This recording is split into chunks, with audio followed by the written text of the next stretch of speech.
ہفتے ایک سوال آیا تھا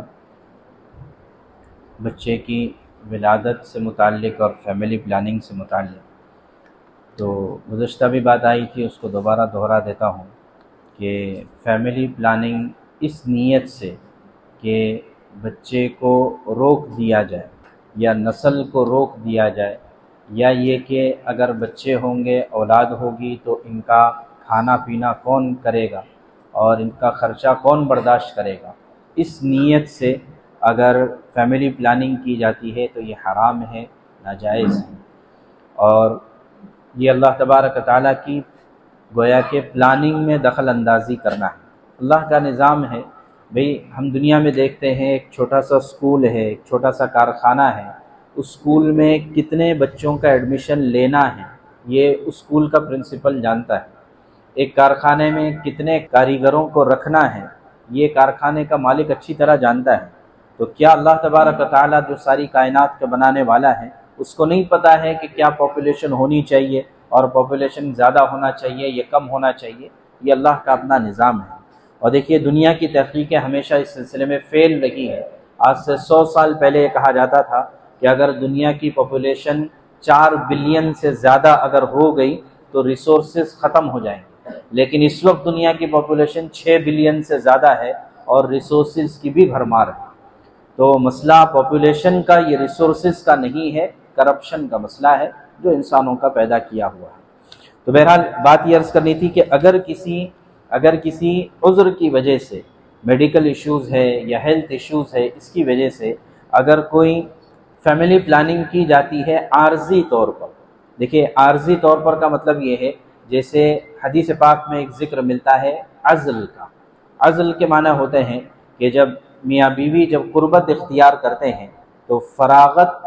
کے وقت میں دور ہٹ جائے، فراغت باہر ہو جائے، اندر نہ ہو، اس کو حدیث پاک میں عزل کہا جاتا ہے۔ اور صحابہ فرماتے ہیں کہ ہم اللہ کے رسول صلی اللہ علیہ وسلم کے زمانے میں عزل کیا کرتے تھے اور قرآن بھی نازل ہوتا تھا، یعنی ہمیں کہیں اس بات سے روکا نہیں گیا ہے۔ تو صحابہ کے زمانے میں یہ ترتیب تھی اور آج بھی یہ ترتیب کو اپنایا جا سکتا ہے۔ دوسرا طریقہ ہے کہ آدمی جو آج کل کے جدید چیزیں ہیں ان کو اپنائے، جیسے کنڈم کا استعمال کرے، یا یہ کہ کاپر ٹی کا استعمال کرے، جو اس وقت کی میڈیکل چیزیں ہیں، عارضی طور پر فیملی پلاننگ کے لیے استعمال کی جا سکتی ہے، تو شریعت میں اس کی گنجائش ہے۔ اور مطلوب بھی یہ ہے کہ 2 اولاد کے درمیان ایک فاصلہ ہونا چاہیے۔ البتہ اگر اللہ تبارک و تعالیٰ نے اولاد دینا مقدر فرمایا ہے تو پھر جو ہے شریعت کے اعتبار سے 4 مہینے کے اندر، 4 مہینے جیسے پورے ہو جاتے ہیں بچے کے ماں کے پیٹ میں، اس میں روح پھونک دی جاتی ہے۔ تو اب روح پھونکنے کے بعد وہ جاندار ہو گیا ہے، اب اس کے بعد کسی بھی طریقے سے اس حمل کو ضائع کرنا اس کی اجازت نہیں ہے، یہاں تک کہ چونکہ آج کل اس طرح کے آلات بن چکے ہیں، الٹرا ساؤنڈ کے ذریعے سے، سونوگرافی کے ذریعے سے، یا 3D سونوگرافی ہوتی ہے، اس کے ذریعے سے پتہ چل جاتا ہے کہ بچے کے اعضاء مکمل ہوئے ہیں یا نہیں۔ تو اگر جسمانی طور پر کوئی بچہ معذور بھی ہے تب بھی 4 مہینے کے بعد اس کو ضائع نہیں کیا جا سکتا ہے، اس لیے کہ وہ جاندار ہو چکا ہے۔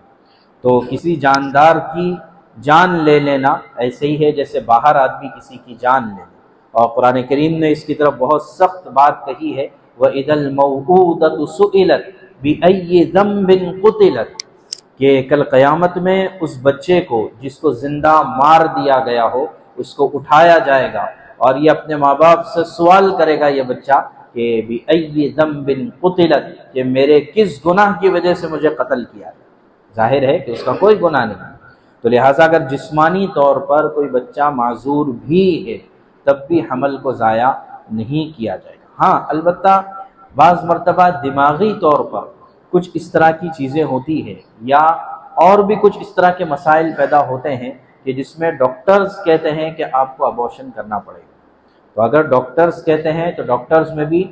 جو ہے سیکنڈ اوپینین لینا چاہیے، ایک کے بجائے 2 ڈاکٹر، 2 ڈاکٹر کے بجائے 3 ڈاکٹر، اگر سب یہ کہیں کہ نہیں جو ہے آپ کے لیے یہ بچے کو رکھنا نقصان دہ ہے تب تو پھر شریعت بھی اجازت دیتی ہے۔ اگر میڈیکلی کسی بچے کو رکھنا مناسب نہیں ہے تو اختیار، تو گویا کہ بچے کا سب سے پہلا حق جو ہوتا ہے وہ جینے کا حق ہوتا ہے، کہ اللہ تبارک و تعالیٰ نے ہر انسان کو جینے کا حق دیا ہے، تو ماں باپ کو یا کسی اور کو کوئی اختیار نہیں ہے کہ جس بچے کو اللہ جلانا چاہتے ہیں اس کو مارنے کی کوشش کرنا، یہ حرام ہے، ناجائز ہے۔